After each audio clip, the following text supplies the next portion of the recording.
I recently bought a lot of Super Nintendo controllers. They're used, obviously, OEM controllers. And I want to clean them up, make the buttons press all good again, do all that stuff. I did one off screen and I realized there's a ton of grime in these things. And it got me thinking, how much grime and dirt and sweat and nastiness is in each of these controllers? Each one has a story to tell, and I figured out what I would do is I would weigh them before I clean them and weigh them after and see how much grime's in them. So we're going to clean up a few of these controllers here and just do some checking on how much dirt's in them, clean them up, maybe show some people how I clean these up and make them work a lot better than they are. First off, some of these controllers have a lot of wire damage. I'm going to be repairing that afterwards. I want to weigh them before I do any repairs like that and then weigh them after. So we got our handy dandy scale here. Here's the controller pre-weigh and it's at 140 grams. So we'll see what it weighs after I clean it up.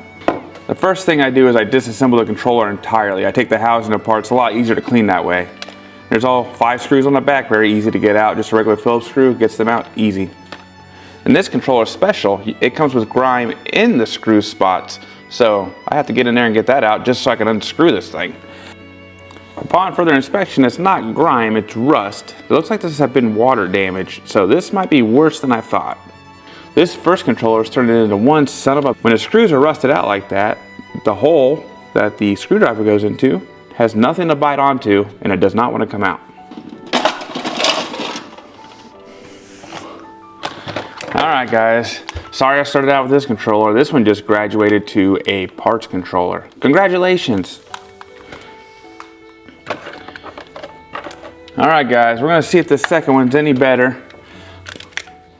Hopefully this second one I can actually open, so I can actually show you guys something. Here we go, let's give her away. This one weighs 143 grams. Alright, that's how this bag should come off. Very nice and easy. Alright, so I dumped the screws to the side. These screws are a different metal than the other screws were that I took out, so that's odd. I do want to point out that Nintendo in general and on these Super Nintendo controllers, the design is just really ingenious. And this right here, people take this for granted. This little loop of the wire keeps you from pulling it out of the controller itself. I don't know if you ever had a Sega Genesis controller, but I've always had problems where that little cable gland that it hooks into, the wires start pulling out of it. This is just genius, and it's simple. Just 2 pieces of plastic it weaves in between. I just love it. So the first thing we're going to do, we're going to take everything out of this, and you can see we got collections of grime. Oh yeah. I wonder whose sweat and DNA is in there.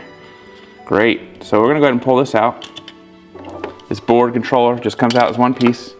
Usually the controller circuit board's pretty clean. Most of the grime and stuff is in the housing. So you take out these little rubber pads and the D-pad. So I clean these separately. A lot of grime collects around this D-pad. You see that delicious DNA? It's there and it's in this controller housing. Also, it'll be underneath here. There's a lot of grime that collects on the start and stop buttons. You can see it inside the housing.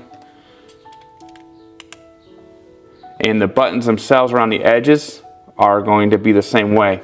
What's cool about the buttons here is you can't put them back in wrong. Or if you do, it won't work right. They're keyed into a certain manner that they only go in the slot in one way. You'll have the 2 attachment points and then they'll have a little nub and different rotation offsets from the center. And that's how they go in. If you put them in wrong, you'll know because when you put the controller back together, the button won't press. The shoulder buttons come out. The shoulder buttons come out with a pin and they're very grimy as well.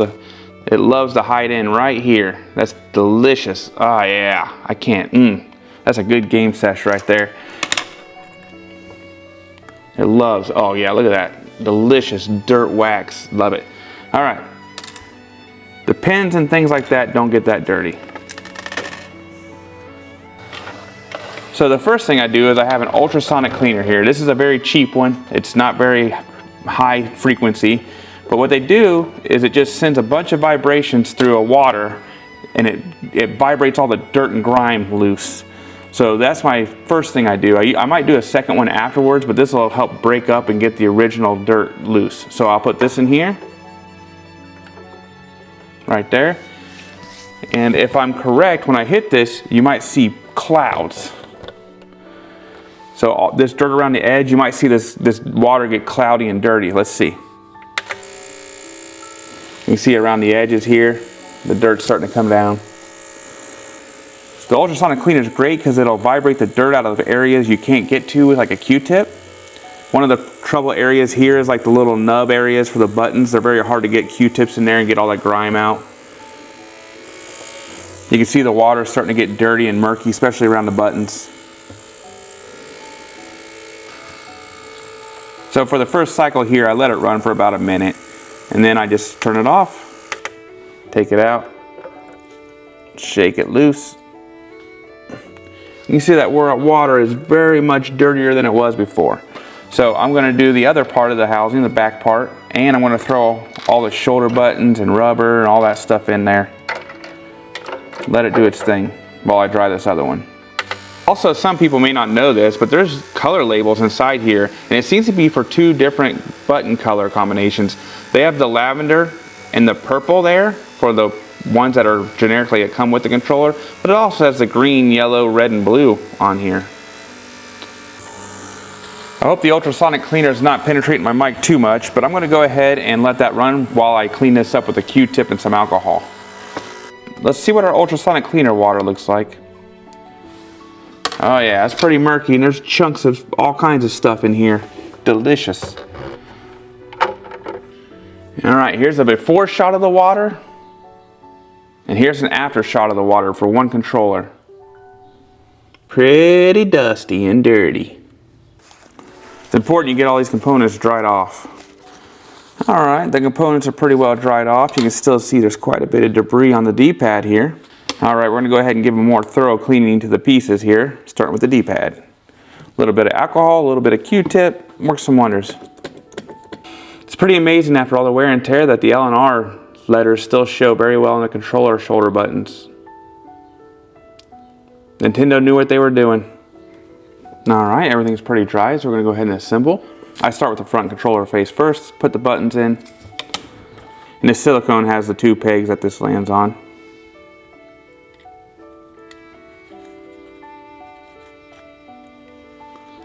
The D-pad one has one peg that it lands on.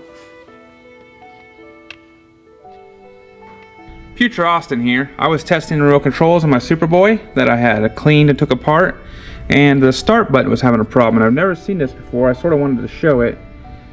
On this pad, I don't know if this is showing in camera, you can see a reflection inside on that contact point, and you can see it's worn unevenly. The select button does not have that. It's on the start button. So that was a cool little find. Also, I don't know where sure I put this at, but I definitely put in this wrong, which I will be putting this part in there, but I put this in wrong when on the assembly video. Found it when I was testing, flipped it around, and now it works. All right, thanks. The shoulder button ones just slide into the slot. All right, we're ready to put in the circuit board. Circuit board just goes in like so. Pretty easy, snaps in there really easy. You want to make sure you wind this cable back so that it prevents the pullback situation I was talking about earlier. That feels good. Go ahead and pop the bottom part of the controller on, or the back. The hardest part is lining up this area with the shoulder button boards. And you don't want to force this together either, so make sure it goes together gently. I'm trying to take my time and not force it.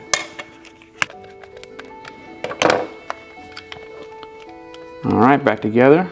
Everything seems like it's pressing down. Let's see how much it weighs. All right, time for the post-clean measurement. 141 grams. So not that much grime at all, but it is pretty nasty. Well, there you guys go. It still is good to clean them. Make sure you have some good movement in these buttons, and just for sanitation purposes. Thank you for watching.